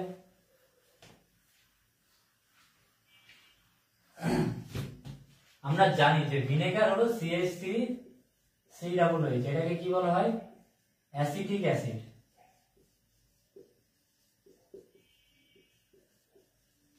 বা ইথানোইক অ্যাসিড। এইটা 6 থেকে 10% জলীয় দ্রবণ, 6 থেকে 10% জলীয় দ্রবণকে, আচ্ছা বোঝা যাচ্ছে না, 6 থেকে 10% জলীয় দ্রবণকে আমাদের ভিনেগার বলা হয়।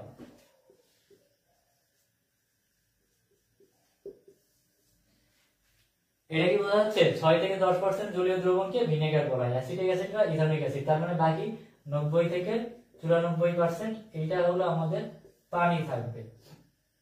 ক্লিয়ার? তো ইথানোইক অ্যাসিড এটা আমাদের প্রস্তুতির ক্ষেত্রে আমাদের কি কি প্রসেস? তো প্রথমে হলো আমাদের একটা সুক্রোজ নেওয়া হয়। খেয়াল করে সুক্রোজের সংকেতটা কি মনে আছে? C12H222O11, এটা আমাদের সুক্রোজ চিনি। আমরা একটা সুক্রোজ বা চিনি নিব, এটাকে আমরা প্রথমে এখানে হলো আমাদের এনজাইমের কি হবে? এটা হলো আমাদের জাইমেজ এনজাইম। এই জাইমেজ এনজাইমটা আমরা কই পাবো ভাই? নট জাইমেজ, সরি, এটা হলো ইনভার্টেজ। এই ইনভার্টেজ এবং জাইমেজ এই দুইটা এনজাইম আমাদের ইস্ট থেকে ধর নাই, খুব খেয়াল, ইস্ট থেকে আমরা দুইটা এনজাইম পাই, একটা হলো জাইমেজ আর একটা হলো ইনভার্টেজ। ঠিক আছে, একটু খেয়াল করো। তো এরপরে এটা দুইটা ভাগে ভাগ হয়, C6H12O6 এটা আমরা চিনি গ্লুকোজ, আবার C6H12O6 এটা ফ্রুক্টোজ। আমরা জানি গ্লুকোজ আর ফ্রুক্টোজ একে অপরের আইসোমার, এটা কি জানা আছে সবার?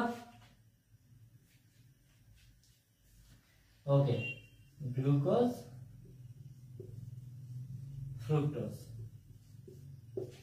তাহলে এইখানে গ্লুকোজ আর ফ্রুক্টোজ এই দুইটা আমাদের এখানে তৈরি হলো। তো এখান থেকে আমরা গ্লুকোজটাকে মনে করে নিয়ে আসলাম, এটা কিনে গ্লুকোজের আমরা চালন করবো জাইমেজ এনজাইম দিয়ে। এটা আমরা জাইমেজ এনজাইম দিলাম, এখান থেকেই আমাদের প্রথমে তৈরি হবে ইথানল। ইথানল পাবো আমরা, আর ইথানলকে এখানে আমার টেম্পারেচার আছে ইনভার্টারের ক্ষেত্রে 37 ডিগ্রি সেলসিয়াস, এটা মনে রেখো। এটাকে আমরা যখন অ্যাসিটোব্যাক্টর এটা দিয়ে জার্ম করবো তখন আমরা ইথানোইক অ্যাসিড পাবো, যেটা আমাদের ভিনেগার। তো কথা হলো যে ভাই এখানে আমি এগুলো লিখলাম কেন? এইটার ক্ষেত্রে এইখানে তোমাদের যে এনজাইম গুলা, টেম্পারেচার গুলা এবং কি কি ভাবে তৈরি হয়েছে এটাই লাগবে। ভিনেগারে এর থেকে বেশি কিছু লাগবে না। বিশেষ করে এটা মনে রেখো যে ভিনেগার কার জলীয় দ্রবণ এবং কত পার্সেন্ট জলীয় দ্রবণ ভিনেগার তৈরি হচ্ছে, তো এটা খুবই গুরুত্বপূর্ণ। তো আশা করি তোমরা এই চ্যাপ্টারটা বুঝতে পারছো। দুইটা চ্যাপ্টার আমরা কভার করছি, তো যতটুকু সম্ভব, যতটুকু এই চ্যাপ্টারটা টোটাল হয়েছে এটা অনেক ছোট ছিল, যতটুকু সম্ভব আমরা চেষ্টা করছি। তো তোমরা বাসায় বসে একটু পড়াশোনা করো। আর আমাদের কিন্তু এগ্রি যে কোর্স এটা কিন্তু এখনো চলতেছে, আমাদের কিন্তু অলরেডি 3টা ক্লাস হয়ে গেছে, এই 3টা তোমাদের জন্য ফ্রি ছিল। নেক্সট দিন থেকে কিন্তু আমরা আমাদের যে ক্লোজ গ্রুপ আছে এখানে ক্লাস নেওয়া শুরু করব। তো তোমরা যারা ভর্তি হওনি, তোমাদের যদি মনে হয় যে তোমরা তোমাদের একটা গাইডলাইন দরকার, তো আমি মনে করবো যে আমরা তোমাদেরকে সেই গাইডলাইন দেওয়ার জন্য সম্পূর্ণরূপে আসি। তো সবাই তোমরা ভর্তি হতে পারো যারা ক্লাস করছো। তো সবাইকে ধন্যবাদ এবং সবাই ভালো করে পড়াশোনা করে এই আশা রেখে আজকে ক্লাস শেষ করছি।